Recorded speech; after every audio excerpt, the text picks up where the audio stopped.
Ladies and gentlemen, it's happening. It's actually not. England might genuinely be good at football. The football is coming home!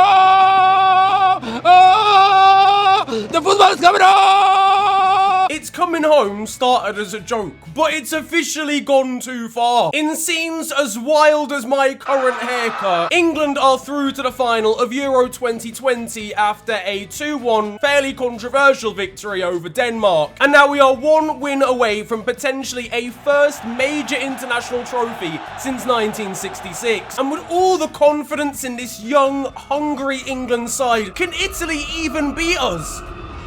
Yeah, absolutely. 1,000%, probably quite heavily. But a man can dream. But let's wheel it back to the start. Denmark took the lead on the half-an-hour mark with a, honestly, ridiculous free kick from Mikkel Damsgaard. The strike is incredible. The dip is ridiculous. You just had to kind of sit there and go, fair f***.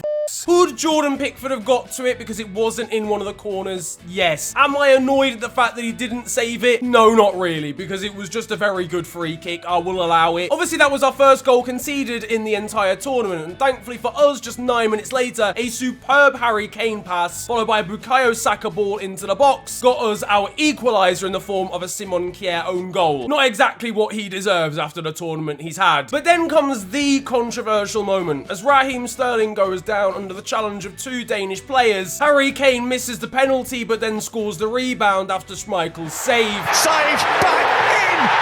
Yes! Yes!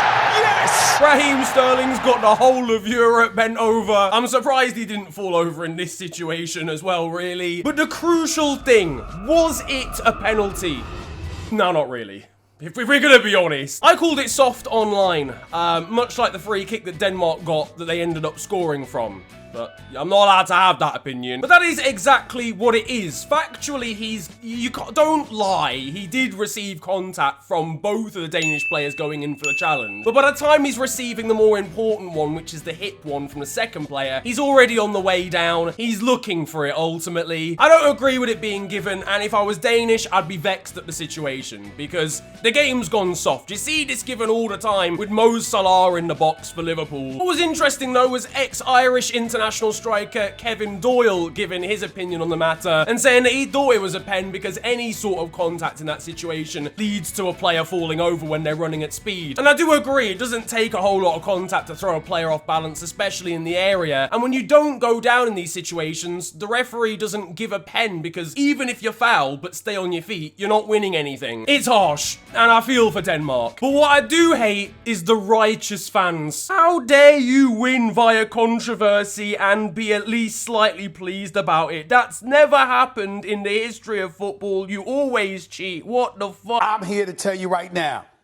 we don't care. Let me tell you We don't care. What do you want me to do? Travel to Wembley, tell the referee that it's not a foul, and then accept a Nobel Peace Prize award? To be fair, that would be pretty gas, actually, if I did win. To be honest, lads, I don't care. I'm just really gassed that we're actually into a final in my lifetime. This has never happened before. The last international tournament we got to the final of was 1966, and we've done it with Aaron Ramsdale in our 23-man squad. I'm happy for the likes of Harry Maguire, who genuinely has, for me, had a standout season anyway, even as a Manchester United player. That's hard for me to admit. But in this tournament, since coming back from the injury, has been unreal at the back, along, of course, with John Stones. Luke Shaw has put in some amazing performances. Phillips and Rice, I actually felt were quite overrun in midfield at times during the Denmark game, but other than that, have been faultless the entire tournament. Harry Kane obviously has found his form now. Raheem Sterling is a contender for player of the entire tournament at this rate. I just can't believe it.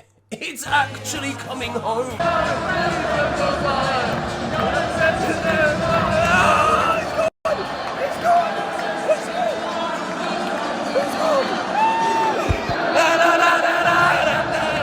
There was lovely scenes at full time as Mason Mount gifted out his shirt from the game to a young female fan in the crowd.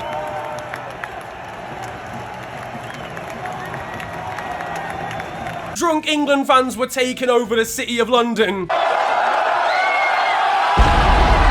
And then, of course, the government had to ruin it. Priti Patel, shut up. If football came home, you would deport it. But not everybody has been sharing the English enthusiasm. I'm seeing a vast increase in Italian flags popping up on my Twitter timeline. It's crazy how many people have second nationality as Italian when they were like Danish a couple days ago. It's very odd behavior to change the flag in your name just because you don't like the English nationality. And of course, instead of supporting cheating England, they're supporting morally correct and wholesome Italy.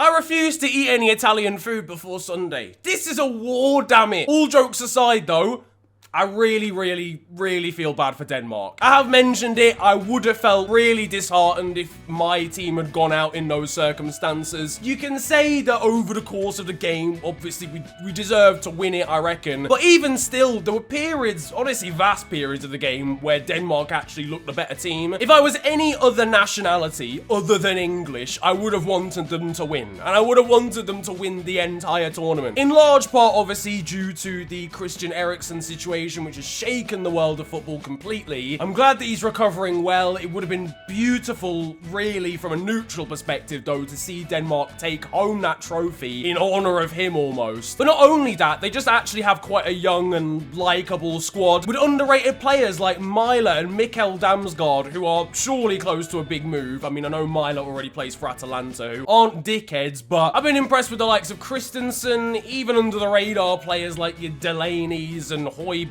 Kasper Dolberg leaves the tournament with a good goal-scoring record, and on top of that, I genuinely think Kasper Schmeichel is one of the best goalkeepers in the world. I will die on that hill. As soon as the game got to extra time, they looked finished, like just fatigue-wise and stamina-wise, which is fair. It's been a long and grueling tournament for them mentally as well as physically. I'm sure they'll be back. They got a young squad that's only going to get better. So many of those players in that squad have not hit their potential yet. The more controversial thing for me than the actual penalty foul was the fact there was 2 balls on the pitch at the time. Now, I've read up on this, and apparently it wasn't given because the other ball wasn't interfering with play. It was pretty close to Raheem Sterling as he was dribbling with the ball, and I've seen play stopped for balls infringing less than that. That sounds crazy. Why? That's a mental step. And as for the laser pen being shone at Kasper Schmeichel, that is a disgrace because that can genuinely seriously hurt people's vision. So now,